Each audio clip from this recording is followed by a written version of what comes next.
다음으로 넘어가 보겠습니다. 김영우 전 의원이 꼽은 트러블 메이커 누굽니까? 우리 국민의힘에 큰 힘이 돼주고 있는 그 씩씩한 민주당 의원 정청래 의원입니다. 정청래 최고입니다.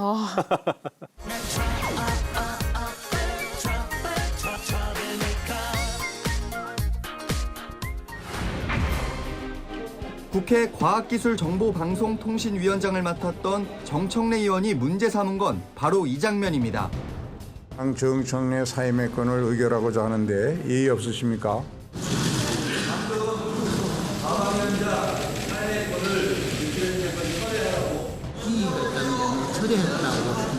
이의가 없으시면 가결되었음을 선포합니다.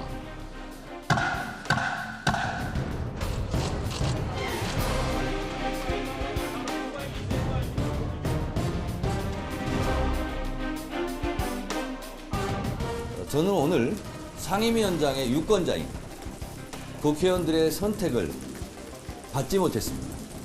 그 국회의원 유권자들의 선택을 인정하고 존중하고 승복합니다. 제가 다시 상임위원장을 맡을 일은 없을 것입니다. 선당우사하겠습니다.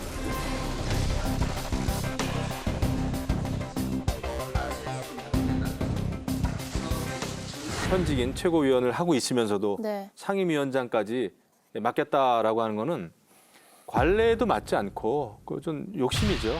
그것 때문에 지금 민주당이 그 의원총회까지 열어가지고 이것을 어떻게 할 것인가 지금 굉장히 내용을 겪고 있지 않습니까?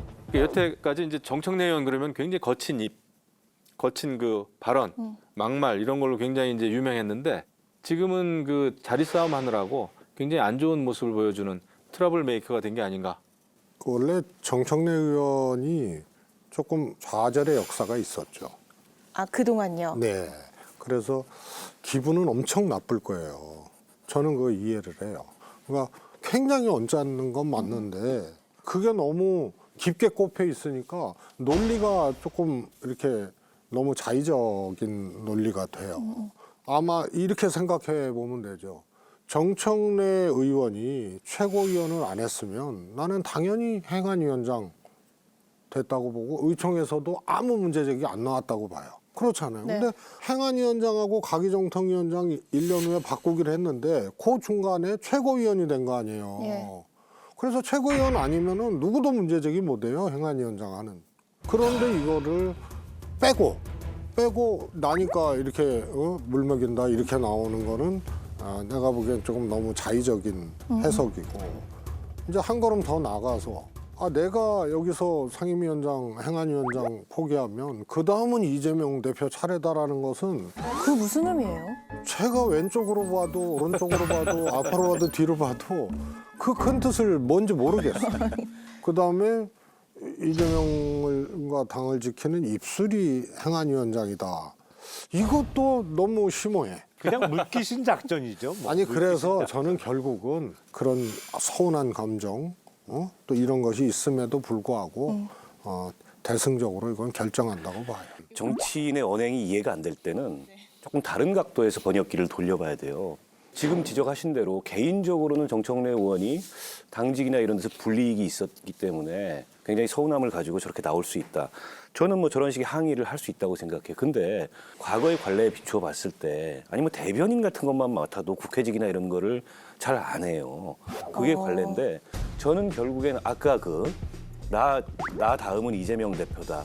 이걸 이제 저는 오히려 지금의 일련의 정청래 의원의 행동 속에서 이해하기로 이재명 다음은 나다. 이 작업을 저는 하고 있다고 봐요.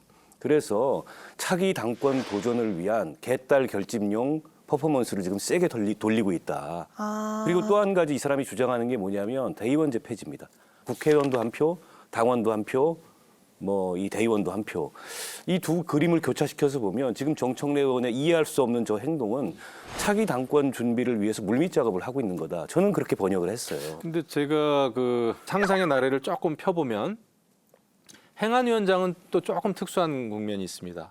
그 내년 이제 총선이 다가오는데 선관위가 피감 기관이에요. 그래서 예. 우리가 선거 때는 솔직히 선관위 많이 신경을 씁니다. 그래서 이제 총선 국면에 행안위원장 욕심 날 수도 있겠다. 그다음에 또 하나는 정청래 의원 지역구가 굉장히 뭐 서울시에서 추진하는 그 쓰레기 소각장 문제로 굉장히 시끄러워요. 그런데 사실 상임위원장 되면은 거기에 대해서 굉장히 문제 제기를 할 수가 있고 그 힘이 좀 생기잖아요. 네. 지방자치단체, 광역자치단체가 행안위의 또 피감기관이에요. 그래서 행안위가 서울시 국정감사를 합니다. 그렇기 때문에 정청래 의원으로서도 행안위원장이 조금 욕심 날 수는 있겠다, 솔직히. 제가 그런 상상을 해보는데 그런데 어쨌거나 국회직하고 당직을 겸하게 되면은 이게 안 좋은 관례가 만들어지거든요.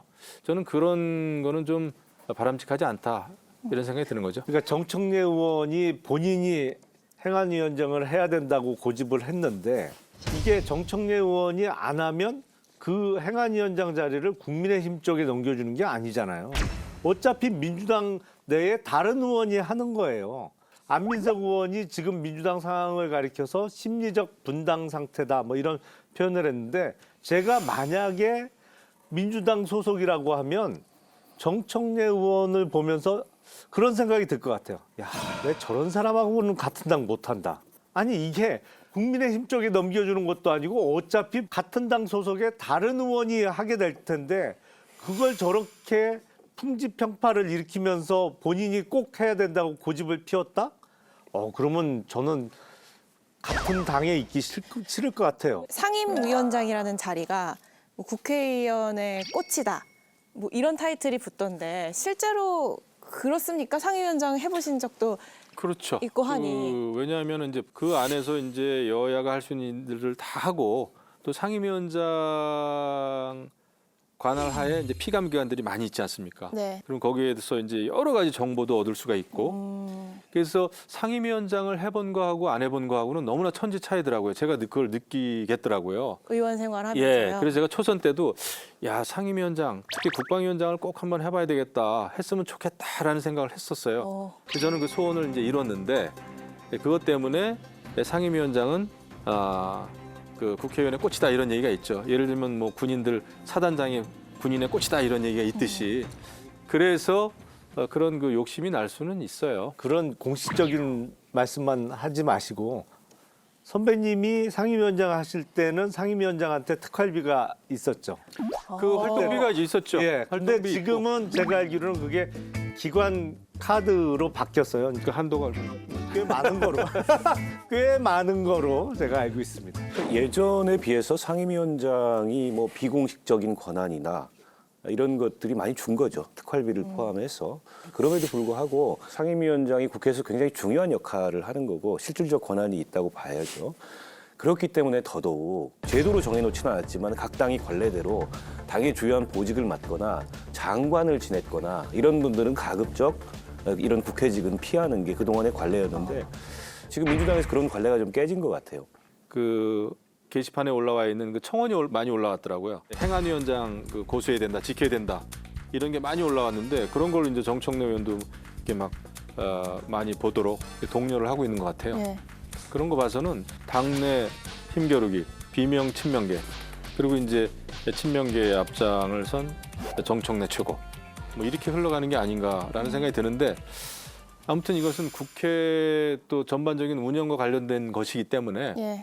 여야를 떠나서 원만하게 잘 해결됐으면 좋겠다라는 상임위원장 출신답게 원만하게 간사간에 원만하게 활개해서 맞아요.